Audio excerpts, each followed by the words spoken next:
আসসালামু আলাইকুম ওয়া রাহমাতুল্লাহি ওয়া বারাকাতুহু। অত্যন্ত গুরুত্বপূর্ণ একটা ভিডিও নিয়ে আপনাদের মাঝখানে আবারও হাজির হয়ে গেলাম আমি শাকিল খান। তো আমরা এখন অবস্থান করতেছি নেত্রকোনা জেলা, ঠিক আছে, বারহাট্টা থানাতে আছি। আমি যাচ্ছিলাম মোহনগঞ্জ। তো মোহনগঞ্জ যাওয়ার পথে অতীতপুর নামক যে জায়গাটা, সেখানে আমি আটকা পড়ে গেছি। দেখতে পাচ্ছেন কি বিশাল জাম। এইখানে না হইলো কয়েক কিলোমিটার জামের ভিতরে আটকা পড়ে গেছি। তো সামনে যে কী যে ঘটছে এটা এখনও আমার অজানা যে সামনে কি কারণে গাড়িগুলি আটটা গেল এবং সামনে কি পেস্টা লাগছে। তো এখন সামনে যাচ্ছি আস্তে আস্তে। তো যাইয়া তারপরে দেখাইতেছি আপনাকে যে কি কারণে, কোন গ্যাঞ্জামে, কিসের সূত্রে এই গাড়িগুলি আটকা পড়লো এবং এই জামটা লাগলো।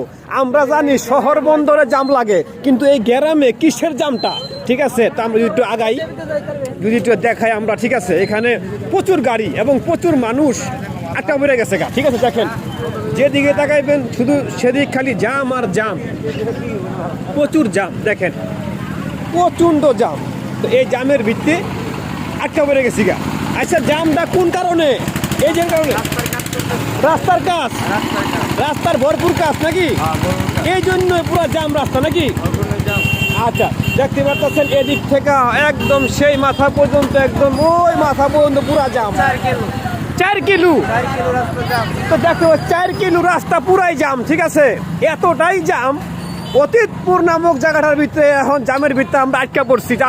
যাচ্ছিলাম মোহনগঞ্জ, ঠিক আছে। দেখেন সব যাত্রীরা নাইমা তারা দাঁড়ায় রয়েছে। দেখেন বিশাল অবস্থা। এই মিয়া সামনে কি রাস্তার কাজ চলে?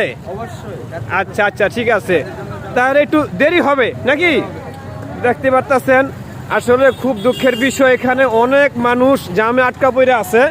তো সেই আটকা পড়ার কারণে কিন্তু অনেকে ভোগান্তির ভিতরে আছে, ঠিক আছে। অনেকে গাড়ির থেকে নাইমেও গেছে, রাস্তায় সম্ভবত কাজ চলতেছে, এই কারণে হয়তো এই জামটা। তো দেখা যাক কতক্ষণ পরে এই জামটা ছোটে, আমরা সে অপেক্ষায় আছি।